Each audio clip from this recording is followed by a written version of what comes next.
Do not try what you're about to see at home. We're what you call experts. Ow! On this episode of Mythbusters, the Heineman and Captain Redbeard take a swing at a pirate movie myth. It's another remote control rig for making Jamie dance. Knock yourself out, buddy. Imprisoned inside a bone cage, can you swing across a ravine I think I'm gonna throw up. Uh-oh. and climb to safety? Drat! Meanwhile, Carrie, Tori, and Grant roll out the mythical barrel, Gives a whole new meaning to fire in the hole, doesn't it? testing the urban legend that a drum, methanol, and a flame could send a barrel ballistic That thing might explode! and turn a go-kart turbo.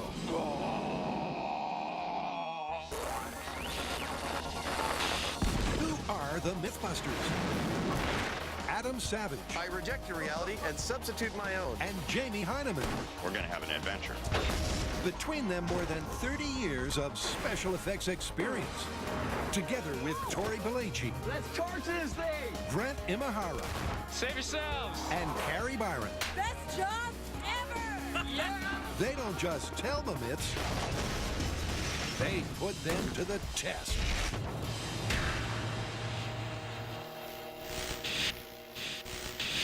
First up, Adam and Jamie get savvy with a movie myth.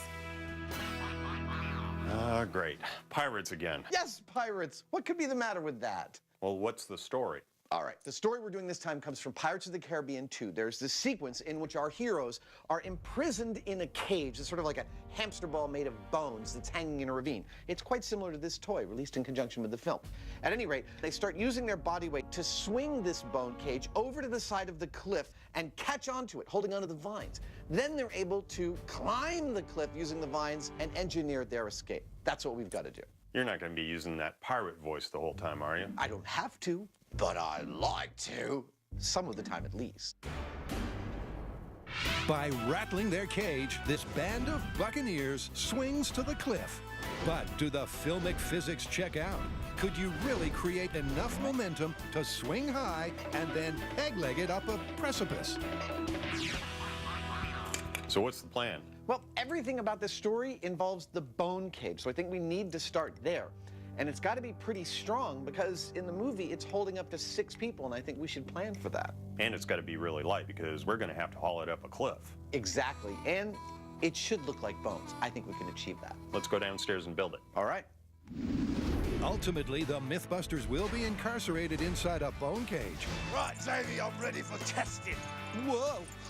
But first, they've got to create it. Ta-da! That is beautiful. 105. Great. 8 struts are bent and welded together to form a giant pumpkin-like globe. This is our sphere, or at least it will be. And right now it's kind of flimsy, but by the time we're done with it, we're going to triangulate all over the place, and it'll be kind of like a organic geodesic dome, and it should be quite sturdy. Yep, the lattice work of steel supports is welded into place to strengthen the ball. And although it looks simple, it's engineered to ensure that failure is not an option. We've gone with this construction method, the lightweight thin wall steel tube and washers at every apex, to make this thing super strong because we're going to hang 6 people in it. But we also want it to be as light as possible. We've got to try and walk it up the wall at the end. When I'm evil overlord, I will certainly keep my prisoners in something just like this. And I think we've done it. But to make sure, we're going to hang it from the ceiling. Jamie and I are going to get inside of it and see how we feel. We're also going to try and swing it and see if that's remotely possible. Like a steampunk Cinderella, Adam needs to test out his giant pumpkin before the pirate ball. Whoa! Oh, holy crap. Yeah, all right, come on in. This is a crucial proof of concept, Well, it certainly seems like it's supporting us. and it's so far so good. And back. So now, will it swing? Out. And back. And out. It's swinging. Yeah. Hey, it's working.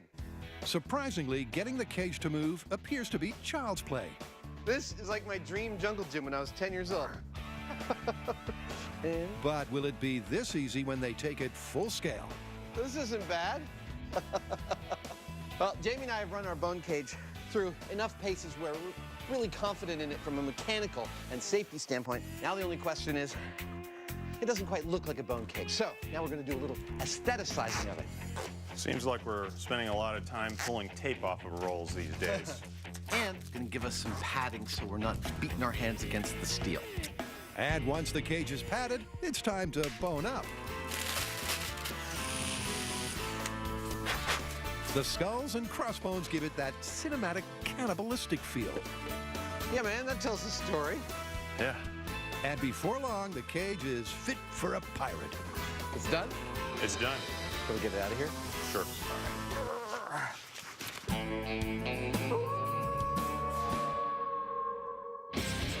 Now to get to the bottom of a ballistic barrel. Okay, so I've got a myth about oil drums, go-karts, and jet fuel. Gee, sounds like a recipe for disaster to me. Pretty much. Okay, this is a myth that comes from some of our European fans. Apparently, this guy was watching a video about whoosh rockets on the internet. Oh yeah, those are those things where instead of using water pressure for thrust, they use jet fuel, right? Yeah, well, this guy was watching something like you described, but he decided he was going to take it up a notch by using a 55-gallon oil drum, strapping it to a go-kart, and adding jet fuel. And don't tell me. He jumps on, lights it, and goes for the ride of his life. At crazy speeds. Well, if this works, I say we all go for a ride, huh? Of course you do. The details of this urban myth are surprisingly precise. 4 gallons of methanol inside a 55-gallon drum plus a flame. And you'll get the rocket ride of your life. But is a breakneck barrel run realistic, or is this all hot air? All right, on the surface, this sounds pretty straightforward to test. We take a go-kart, strap a 55-gallon drum to it, fill it with fuel, jump on it, light it, and go. Or we don't jump on it, we light it remotely, and we stand really far back. Yeah, that's probably safer. Now, it's not all that outlandish to think that someone would supersize this concept into a full-size barrel, because the whoosh rocket is a fairly common science demonstration. Let me show you. Take your methanol, agitate, and ignite. Just like that. What happens is that you ignite the vapor inside the bottle, those expanding gases push out of the nozzle, that creates thrust, and it sends you right across the parking lot. But the question is, if you supersize those ingredients, will you get the crazy speeds of the myth? Okay, yeah, it rolls. This will work. This is gonna be awesome. To get the drum rolling, it's off to location. A jet go-kart with methanol. I love it. We've come out to the Alameda County Sheriff's Bomb Range so that we can test our methanol go-kart, which basically requires a 55-gallon drum. Oh. So it rolls. Fashioned like a go-kart and powered with 4 gallons of methanol as per the myth. I'm really curious to see if this is going to shoot down the road or possibly just blow up into a million pieces. Don't worry, this ain't gonna hurt a bit. With a risk-taking rider strapped on, it's time to add the mythical methanol to the mix. All right, that's 4 gallons. Let's agitate it a little bit. Just like the mini whoosh rocket, the fuel needs a nudge. Looks like you've done this before. Agitate? Yeah. To create a potentially explosive mix through the air. Good. Finally, Grant fits a flare to a remote control car to trigger ignition and possibly send the barrel rocketing. All right, here we go. This is barrel go-kart. In 3, 2, 1.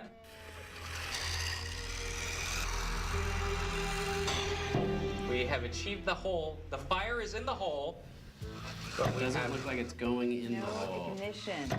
Fire in the hole! I think it's in the hole there. Yeah. Unlike the myth, the flare doesn't ignite the fuel and the cart goes nowhere. That was anticlimactic. Anticlimactic is an understatement. The car may be on fire. But if at first you don't succeed, Maybe the guy in the myth just got lucky and had the right air-to-fuel ratio, so that way when he did introduce the flame, it took off flying. There you go. So we're gonna reset. This time we're gonna agitate the barrel a little bit longer, and we're gonna put the flare inside the barrel. Gives a whole new meaning to fire in the hole, doesn't it? Hopefully this time we'll get enough thrust and this thing gets fired up. in theory, more agitation should mean a more explosive mix of fuel and air. But will it get them a rocket barrel? Fire in the hole in 3, 2, 1. Hey! There's a little bit of... No, it's still going. It's still going. Push the barrel out, and it actually ran up the road a little. It's not going to beat any land speed records. But the team has not even scraped the bottom of this ballistic barrel. You know what I'd like to see now? I think we should take this to small scale and find out if we have the perfect amount of fuel. Maybe less, maybe more, if we could actually get enough thrust to make the go-kart go. All right, so back to the shop. Back to the shop. Coming up, We got a bone cage full of pirates. And we're going to do some scientific experiments on them. and later, This thing is going to be insane.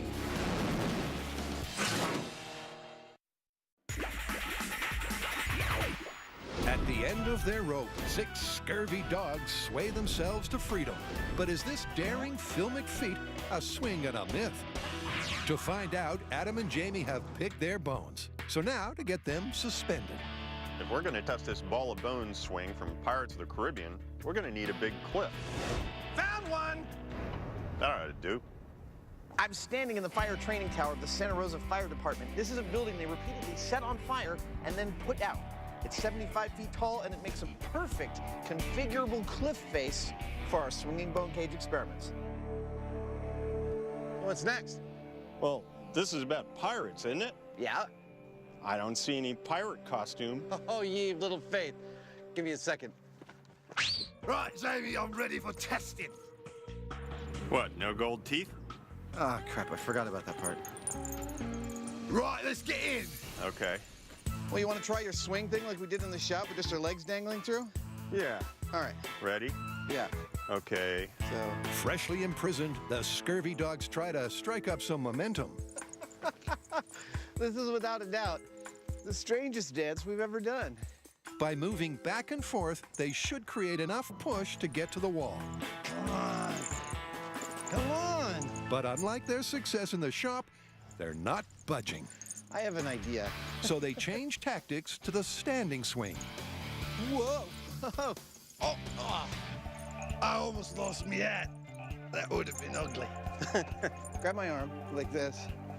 Now, what if I went like this, and then you came like that and let go over there? In theory, to get the bone cage swinging, Adam and Jamie need to raise and lower the center of gravity of the ball by using their own mass. Come on. We don't seem to be moving at all. Well, we're pushing in the right direction. It's not working. However, so far, no matter how they throw their weight around, it's not enough to get a significant swing. Adam even tries thinking outside the cage, That's more promising. but cheating still doesn't get the ball rocking. I'm not sure, Jamie. We seem to have a lot more luck in the shop than we are here, and I thought it'd be easier on the longer arm. Yeah, it seems like it might actually be harder. It does. And the lack of swing isn't the only problem. I think I'm gonna throw up. Uh-oh. I'm having a kind of a powerful, nauseous reaction. Well, why don't you hop out? Yeah. With Adam benched from ball cage duty, it's over to Jamie to swing solo. Well, Adam threw in the towel. He got a little seasick, I guess. So I'm gonna see if I can do anything by myself. The idea being that if you remove the variables, maybe you can figure out what actually makes this thing work. Adam being a variable, which he usually is. And although Jamie experiments with a variety of techniques, the problem remains the same. I don't seem to be having a lot of luck getting this thing to swing from a dead stop, but then it weighs more than I do. So maybe the problem is that there's not enough mass moving around to dominate what it does. In the movie, after all, they had a number of people doing this, and so maybe that's what we need to do. Maybe, because although the dimensions match the movie, their mass doesn't. What's next? Next is more bodies. More bodies! More bodies! Inspired by the internet, supposedly this drum daredevil filled his barrel go-kart with fuel, lit a match, and took off at incredible speeds. But so far, getting that rocket-powered rush That's kind of anticlimactic. hasn't been that easy. So the Mythbusters have come back to the shop to replicate the barrel rodeo in small scale and test the parameters one by one. Yeehaw! Starting with fuel. How much methanol gets optimal thrust? Let's agitate it a little bit. First off, they're trying the same ratio as the Myth, 7%. Fully agitated. Here we go. In 3, 2, 1. We got some thrust.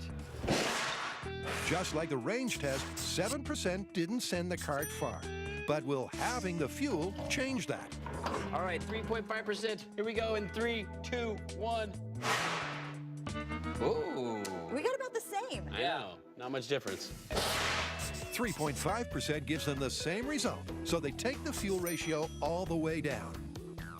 Now, in the past, when we've used gases to create some sort of thrust, like a propane rocket, we found that once we got down to just fumes and used just a little bit of fuel, we actually got a lot of thrust. So I expect the less fuel we use, the more fumes, and we're actually gonna see this rocket shoot down the track. In 3, 2, 1. All right, well, it went about 2 feet, so we got some thrust.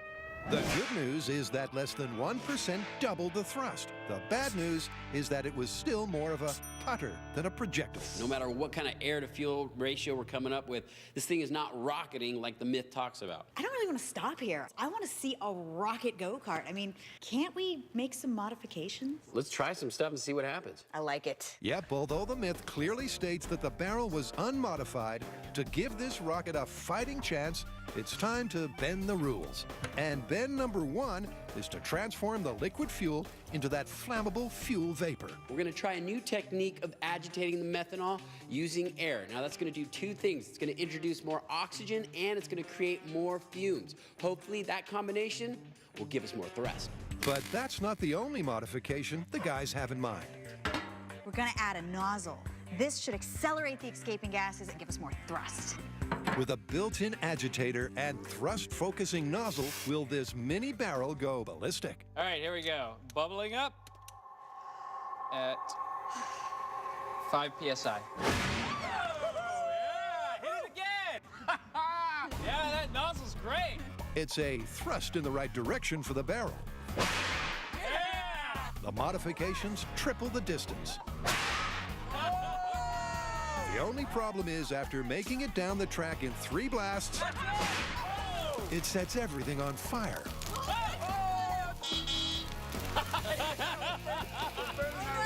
It's still going. Oh no! Luckily, the safety officer is on hand to defuse the situation. Woo! Well, that was exciting. I mean, that thing could have kept going if the track hadn't caught on fire and everything got really dangerous. Dangerous? Yes, but also a good start. So now the team can focus on making their mods safer and more efficient.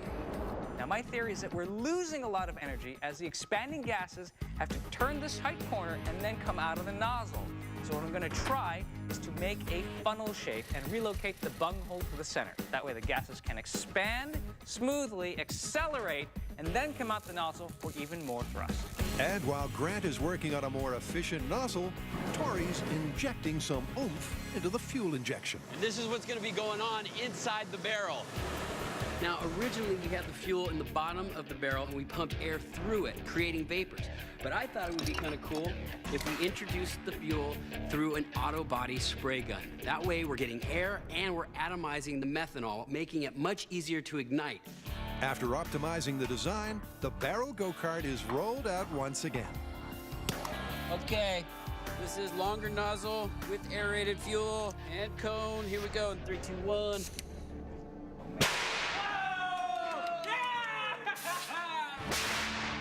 Amazingly, the combination of nozzle and aerated fuel propels the barrel 15 feet down the track. We got some serious distance. I think it's time we take this full scale. Yeah, I think that is the winning combo. Oh yeah, we got the long nozzle, the aeration, the crazy cone shape. This is gonna be so cool when we get a large scale. I think this is gonna work. How are we gonna stop it? That's the question. After a lot of testing and several new improvements, we've gone from our simple barrel go-kart to this crazy thing here. We actually added a nozzle, a cone shape, and an aeration system for the fuel so that we could propel this little dude down the track 15 times the length of our go-kart. I think when we take this to full scale, we've got a really good chance at some really sick thrust.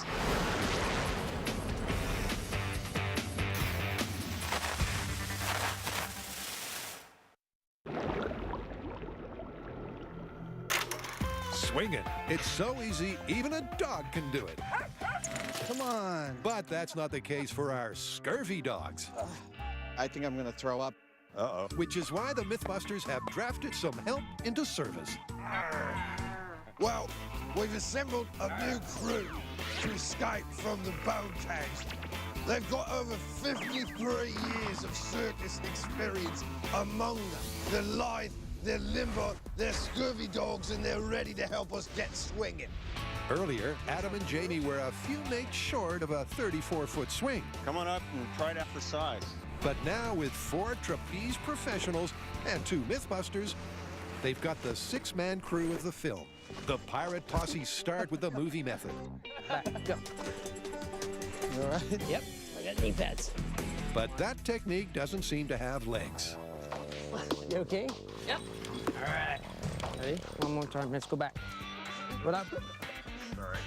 All right, so the movie technique of running from side to side is totally not working here. First of all, we can't do it in unison, and we keep falling through the holes. So it's not very safe and not very effective. But we do know that in order to get this thing moving, we need to concentrate our efforts on changing the center of mass. Like a kid on a swing, we need to raise the center on the upswing and lower it on the downswing. That way, we might just be able to build the momentum we need to get the distance we want. Yep, and to get to grips with that center of mass, they enlist a tie strap, Push. Yeah! creating a coordinated rhythm either side of the center of gravity that seems to get them swinging. Weirdest workout ever. Bend your knees. Push! But after over 40 minutes of the old heave-ho, they're nowhere near the cliff. At this point, we've had some success, but eventually we lose the battle. The cable and the sphere seem to be absorbing all of our energy into flexing and twisting and bobbing around instead of letting us focus it in one specific direction for the swing. So the only thing that we can think of to do is to shorten the cable. Hopefully that'll get us where we want to go. Shortening the cable makes the change to the center of gravity in comparison to the length larger and should amplify the swing. But will it be enough? Right, shorter cable, see if she swings. Push it, push it, push it. Initially, it seems that building up power is easier. Push. Oh, it seems to be working. Bend. That's it, you scurvy dog, swing! Bend. But after another hour of effort, it's clear that they are sustaining rather than gaining momentum. Any higher? Guys, that was a fantastic effort. I feel like we're just not going to get that thing swinging. So it's just not your average strappy swing. With this big, heavy cage to try to move it, it's just not possible. Yeah, and it's not going to get any lighter than that.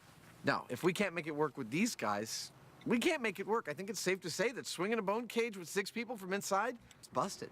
It's busted. Busted. Busted, but there's still more pirate pandemonium to come.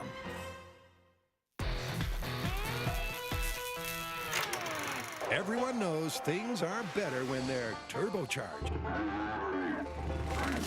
3, 2. But the Mythbusters' first ballistic barrel was anything but. And nothing's happening. However, after a few small-scale modifications, they've upped the thrust, and they're ready to take this myth full scale. So now with our modifications in small scale, we've gotten our go-kart to rocket across the shop. But our design has evolved from a whoosh rocket into what's called a pulse jet. We know that a whoosh rocket ignites fuel in a chamber and the gases expand to create thrust. But after one big burst, it's pretty much over. The difference with the pulse jet is that the thrust is continuous. The escaping gases create an air of low pressure inside the chamber. Air is then sucked in to fill the gap, which starts the combustion again, so that the cycle of thrust will repeat as long as there's fuel and a source of ignition. Indeed, but to supersize their Pulse Jet go-kart, there's a lot to do, starting with portable fuel injection. Now for this to work, we need constant air entering the barrel. So, to make it portable, I'm gonna use a scuba tank. The air pressure coming out of here is 3,000 PSI. I need to get it down to 100 PSI so that it actually pump fuel through our spray gun. So what I'm gonna do is take this old regulator, put it to this regulator, and hopefully get it down to a safe enough pressure so we get the fuel injection into the barrel and this thing gets fired up. We're about to go diving into science. Come along for the journey. We have portable air. With the fuel injection invention sorted, Carrie gets on a roll with the go-kart.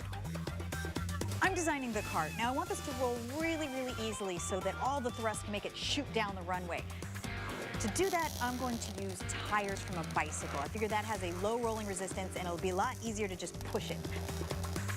Now I also want to make the cart really lightweight, so I'm going to use a minimal amount of material to try to create a cart that actually will have no problem turning into a rocket. Carrie streamlined the design, but the main element of turning the go-kart rocket is the back end. Now, given the success of the cone and the longer nozzle in small scale, we're going to do exactly the same thing in large scale. Looks like a donut now, but soon it'll be a cone. And while Grant gets bent out of shape, Tori creates the nozzle. That's one big nozzle. With the nozzle and cone complete and the barrel on board, Carrie decides to add a little personality.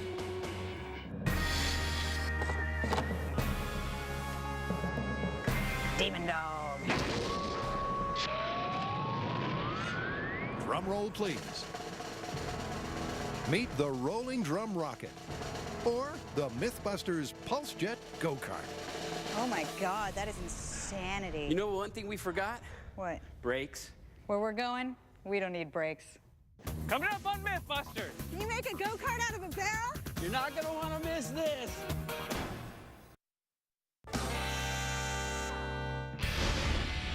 At Alameda, the team has arrived lock, stock, and Pulse Jet barrel.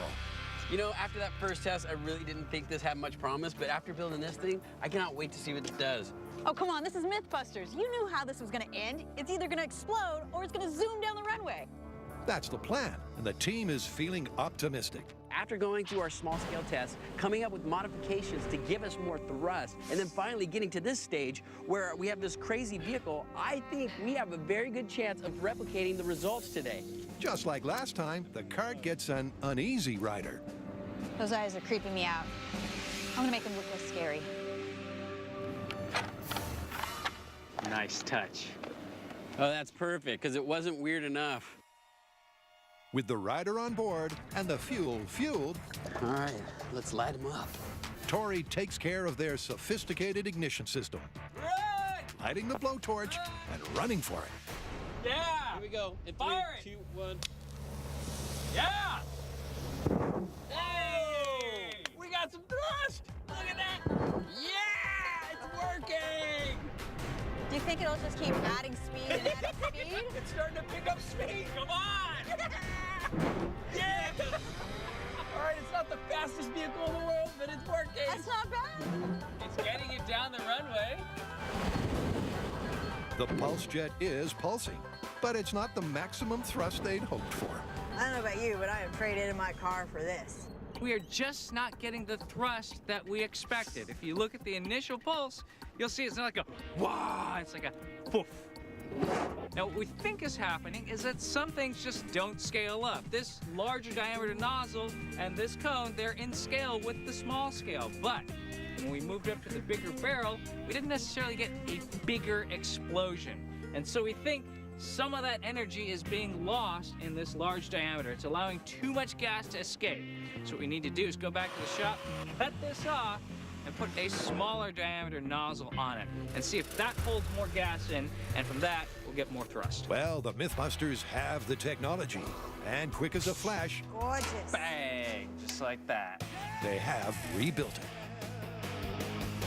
Back at the runway, the question is, will the smaller nozzle on their Pulse Jet get them rocketing?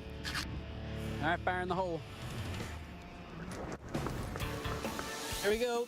3, 2, Stand by 1. and Ignition. Oh, we already got some movement. All right. A lot That's better a than good before. I sign. like it. It's a good sign, and it is more thrust than previous tests. But only marginally. That is hysterical. Adorable. It is adorable, really. Look out, people! It's coming through. And I was worried about how we were gonna stop it. And after the slowest fence collision on record, the cart is spent. That is funny. Hilarious. We gave this the best possible chance of working. We added a fuel injection system, low rolling resistance tires, continuous triggering, and still, with all of that, we couldn't go very far or very fast. This one is well and truly busted. Their pulse jet barrel may be busted, but as Carrie said earlier, It's either going to explode or it's going to zoom down the runway. there are only two ways this myth can truly end. After the break, can 6 sturdy seamen swing and escape? This is dangerous jungle gym antics for adults. Please do not try what you are about to see at home. We're what you call experts. Can't you tell? We've thoroughly tested the first part of the story, which is the swinging, and we came up totally busted. You can't get 6 people in here and get them to move it. It's just not possible. But there's a second and a third part to this story, and that's where we're going now. Yep, there's still the cling and climb. If they make like pirates and cheat the swing, can they cart the cage up the cliff? First, they'll need something to get a grip on. Are you happy with it? Yeah, we're done. This crash mat rigging combo will stand in for the movie vines. There it is, a goal fit for a pirate. Topped off with a flag fit for capture, they're ready to get all hands on deck. Right, lads, it's time to get swinging. Now, to be correct to the movie, we've re-extended our cables to be 80 feet long. The building behind me is our cliff. The netting is the vines. We're gonna get in our ball and start it swinging.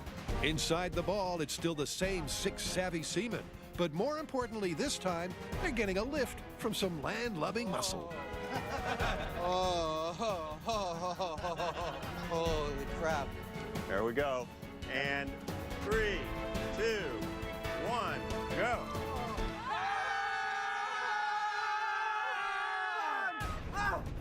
Rather than risk a full-speed cliff collision, the tug squad start the swing gently. This is fun. This is really fun. This is dangerous jungle gym antics for adults.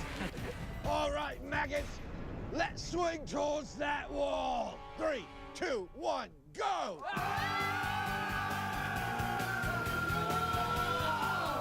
Not quite. Every action has an equal and opposite reaction. And finding that sweet swing spot takes brains and brawn. Well, this swing testing was exactly what I wanted to see, because the fact that it's taking 4 strong guys with all of their strength to pull us back means that that's about what it's going to take to hold on to the rope when we get to the other side. But with a little more heave-ho, the muscle manages to give them the swing they need.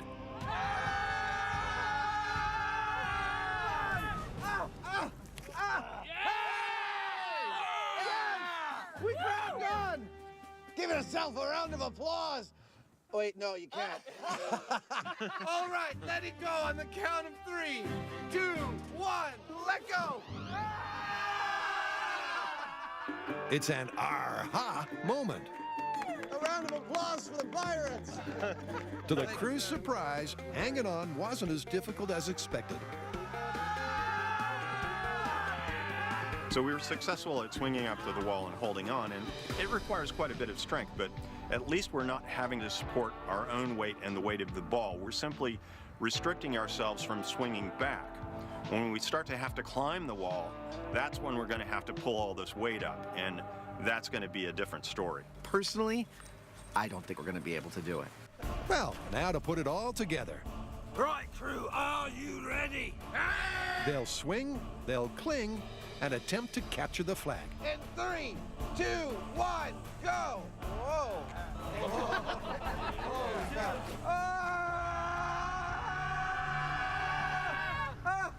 Yes! I've grabbed! Now, try and climb! With the crew clinging on harder than Star Trek extras, the climb commences. It's hand over hand as everyone pulls their weight. We're going up. It's working! And to both Mythbusters' surprise, the 1,500-pound cage ascends. It's working! And the ball climbs first 1 story and then 2. Grab the flag! Oh! Oh!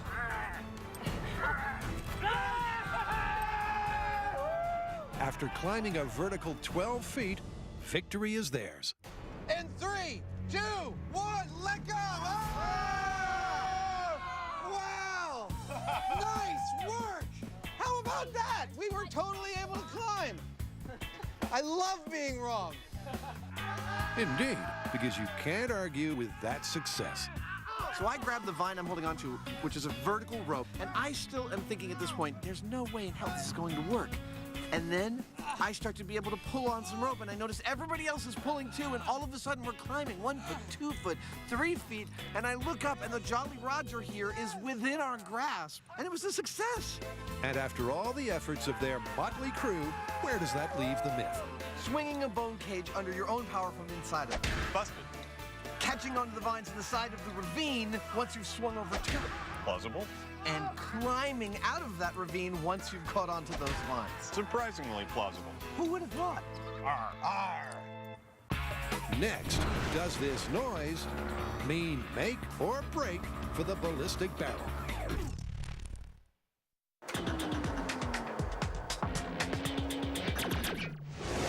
On a runway in San Joaquin County, the barrel go-kart myth is about to go ballistic. We're at the New Jerusalem Airport runway.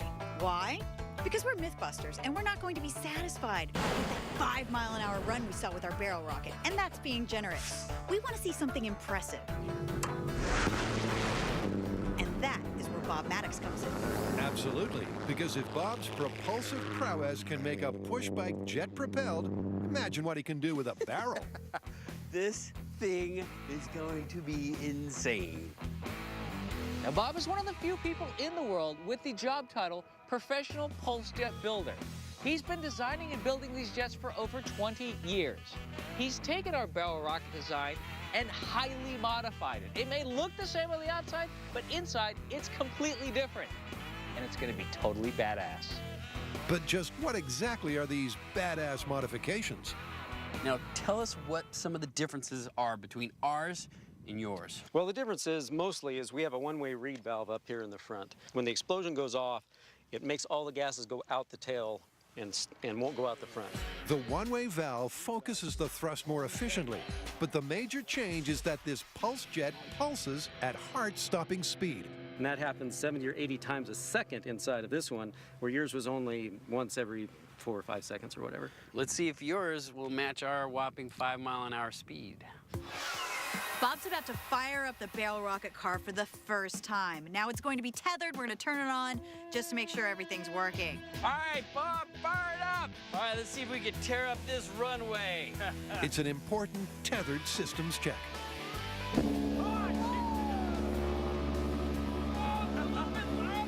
Because as the subtitles make clear, 70 pulses a second is a lot more powerful than expected. It's a little bit louder, maybe a little more powerful than ours. That's scary. That's a little scary. Maybe we should have some safety precautions to keep this thing from flying off into who knows where. Maybe we should cable it down. Okay. That thing is awesome. Now, we know Bob can build a pulse jet engine, but he has never attached it to a go-kart made out of a barrel and 4 bicycle wheels. So we have no idea what's going to happen. I mean, this thing could explode. It could go flying out of control. So we have taken some extra safety precautions to make sure nothing bad happens. One, we have a steel cable that'll be running down the length of our runway so that our cart stays on track. We also added a kill switch, so if it does go out of control, we can shut it down whenever we want. At the end of the runway, we have K-rail set up, so that way if it does get out of control, it has a barrier to crash into. We'll be standing behind the blast shield while this all takes place. This is gonna be awesome, but most importantly, it's gonna be safe. 4,000 feet of cable. That should keep our cart in line. It should, but the PulseJet go-kart won't be the only thing on the line. There's also their previous record. We're going to have to surpass a record here of the last barrel rocket, 5 miles an hour. So for this to be impressive, I want to see highway speeds. Now, Bob has been perfecting his engine for years. Now, we had 3 days to build ours, and we were able to get it to go 5 miles an hour. I'm hoping his can go faster than ours. I'm pretty sure it will. Let's go. Okay, I'm going to measure the speed because I have a feeling he's flying. All right. The team retires to a safe distance, and it's over to Bob to initiate launch. And run for his life. All right, this is PulseJet barrel rocket on steroids. Here we go in 3, 2, 1. Then the barrel is unleashed. And it thunders down the runway at speed. 50 miles an hour. Dude, that was awesome! You know what? This myth is still busted. I mean, look what we had to resort to make this work. A professional! Oh, Bob, that was awesome. Nice work. Finally, after a string of failures, the Mythbusters have gotten their happy ending. The cart jetted a mile down the runway at super speed. The thing that you don't get, and you're probably not going to get to experience this in full at home, is the sound this thing makes. It's like...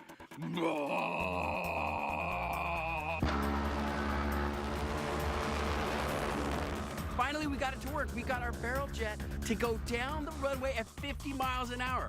Okay, so we had to bring in an expert with a completely different jet engine, but still, we got a barrel with a guy on it going down the runway at 50 miles an hour. This is still busted, but it's pretty awesome.